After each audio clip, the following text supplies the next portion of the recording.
Hello and welcome to a shorter episode of flower breeding. In this episode, we'll talk about the history of Karl Foerster.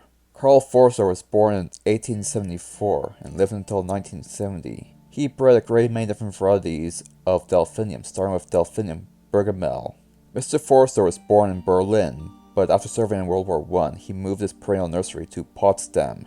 His father was the director of the Royal Gardens, and Karl served 2 apprenticeships, one in Germany and one in Italy. During Nazi Germany, this flower breeder was only supposed to breed varieties that were of native German origin. He resisted this directive and employed Jewish people in his nursery, and did both at great risk to his own life. The Soviet takeover of Germany after World War II made things even worse, however. During the World War II era and post-World War II era, very few could obtain any of his work or knew of his work. Mr. Foerster allowed random cross-pollination to happen and basically did a sort of mass selection. The Irish garden writer Helen Dillon commented that each morning Mr. Foerster would march across his trowel gardens, followed by a terrified garden boy, looking for any bad flowers or inferior flowers before smashing them into oblivion. Miss Dillon grew some of the cultivars that were obtained from Mr. Foerster after the occupation ended. These varieties were Delphinium Permont and Delphinium bergamel.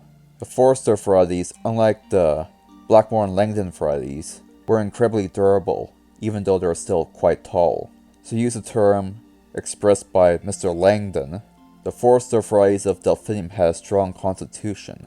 As of right now, after Mr. Foerster's death, most of the current breeding is carried out either by employees of other organizations that are purchased by the Foerster organization or purchased from amateur breeders. One of the most notable creations of Karl Foerster is in fact a hybrid grass called feathered reed grass, a hybrid between 2 species that are often planted en masse within various gardens. The image seen on this video is in fact of this variety, and you may have seen this pretty much everywhere.